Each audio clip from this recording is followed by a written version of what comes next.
네, 다음 주 월요일장 준비해 보셔야죠. 하루 더 긴 연휴가 있어서 다음 주 월요일에는 또 어느 부분부터 봐야 될지 미리미리 좀 준비를 해 놓으셔야 될 것 같습니다.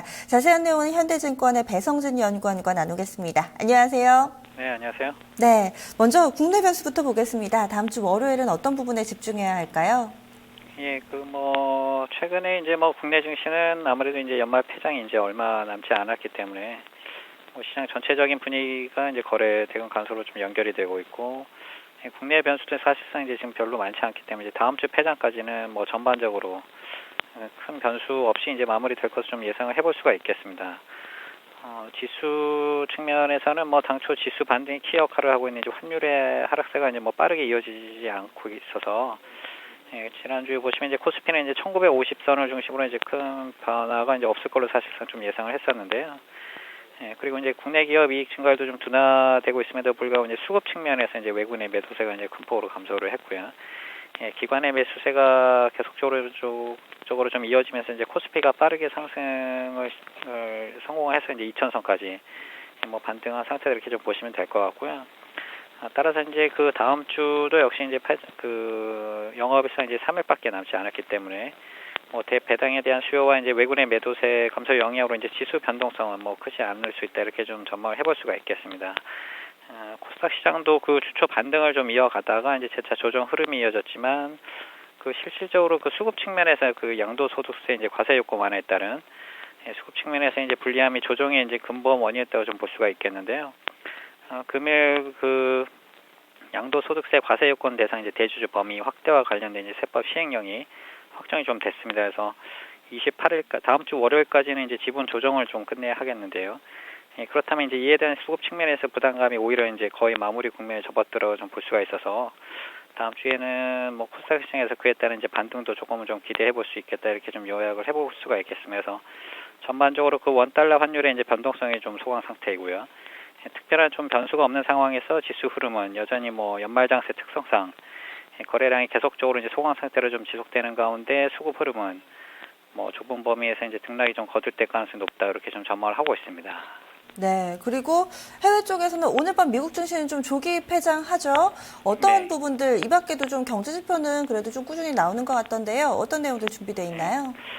다음 주도 역시 이제 글로벌 증시가 이제 대부분 폐장을 좀 앞두고 있기 때문에 이제 특별히 주목되고 있는 지표는 없는 상황인데요. 보시면 이제 말씀해 주신 대로 증시가 이제 조기에 좀 폐장에 들어가겠고요. 그리고 이제 내일 주간 신규 실업 수당 신청 건수가 미국에서 좀 발표가 되겠습니다만 최근 27만 여건에서 이제 큰 변화가 없는 상황으로 좀 보시면 될 것 같습니다. 이번까지 좀 발표했던 주간 단위로 발표했던 이제 경제 지표를 한번 되돌아보면 지난 20일 3분기 GDP 확정치가 좀 발표가 됐는데요. 수정치 2.1%와 이제 큰 차이가 없는 이제 2.0% 좀 발표가 되었고요. 아무래도 이제 주목할 부분은 이제 소비 부분 기여도가 역시 이제 높아진 반면에 기업 투자 부분이 좀 감소를 하면서 이제 최근 제조업 부문 부진이 소비 부문 호조의 이제 제조업 부분의 이제 부진과 이제 소비 부분의 이제 호조의 흐름이 고스란히 계속적으로 반영되고 있다 좀 볼 수가 있겠습니다. 그래서 전일 발표된 개인 소득이나 이제 실질 개인 소비도 보시면은 모두 이제 예상치에 이제 부합을 했고요. 특히 이제 실질 개인 소비의 경우는 이전 이제 0.1% 증가해서 0.3% 증가로 소비 개선이 좀 지속되고 있음을 보여주었고요. 내구재 주문도 사실상 이제 예상이 당초에는 이제 0.6% 좀 감소할 것으로 예상이 된 반면에 큰 변화가 이제 없는 것으로 좀 발표가 됐기 때문에 중기적으로는 이제 경기 회복 기대감이 꺾이지 않고 있는 것으로 좀 나타나고 있습니다. 그래서 전반적으로 미국 경제가 내년에도 이제 소비 중심으로 이제 성장을 이어갈 수 있다는 기대감이 높아져 있는 상황을 좀 볼 수가 있겠고요.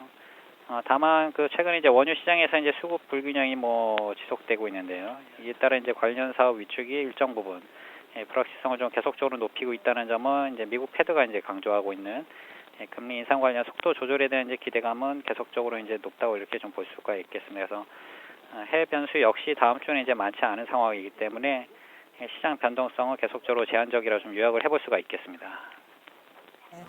그러면은 다음 주 월요일도 계속해서 좀 지수는 옆으로만 움직이고 조용한 장세 예상하신 것 같은데요. 어떻게 좀 전략 세워볼까요? 예, 아무래도 이제 다음 주 배당락이라든가 앞서 말씀드린 과세 요건이 이제 결정이 나기 때문에요. 뭐 이런 점을 좀 보면은 뭐 국내의 변수가 이제 많지 않은 상황에서 뭐 수급 부담감 완화는 뭐 계속적으로 이어지면서 이제 주가는 뭐 소폭 반등을 좀 이어갈 것을 좀 예상을 해볼 수가 있겠습니다. 뭐 그 코스닥 시장 같은 경우에는 보시면 이제 다음 주 월요일이 이제 기점이기 때문에 과세 부분에 대한 이제 부담감이 사라진다면 오히려 이제 수급 부담감 해소에 따라서 남은 이틀 동안에 이제 뭐 반등을 시도할 가능성 높다 좀 볼 수가 있겠고요. 코스피 같은 경우는 최근에 이제 뭐 이익 추정치가 그동안에 계속적으로 하락을 하면서 밸류에이션 부담감이 계속적으로 높게 작용을 했지만 그 하향 추세 역시도 지금 뭐 크게 떨어지지 않고 있기 때문에요. 다음 주는 월요일이 지나고 나서는 두 증시 모두 이제 두 시장 모두 소폭은 좀 상승을 시도할 가능성이 높다 이렇게 좀 예상을 해볼 수가 있겠습니다. 그렇지만 뭐 그 전반적으로 외환이라든가 이제 상품 시장 그리고 이제 주식 시장이 모두 이제 거래 대금이라든가 이제 거래량이 감소 국면에 있기 때문에 뭐 계속적으로 말씀드리지만 뭐 시장을 좀 적극적으로 대응하는 투자자가 아니라면은 뭐 매매는 아무래도 이제 내년으로 좀 미루고 대응을 하시는 게 좀 바람직하겠다 이렇게 좀 볼 수가 있겠습니다. 네, 알겠습니다. 말씀 고맙습니다. 네, 고맙습니다. 다음 주 월요일 이 주주명부 폐쇄를 앞두고서 아마 배당이나 혹은 그동안의 대주주 요건 강화와 관련해서 좀 움직였던 수급들 막판에 좀 변동성 유의하자 이렇게 좀 정리해 볼 수 있겠네요. 집중 골든타임 1부였습니다. 잠시 후 2부에서 뵙겠습니다.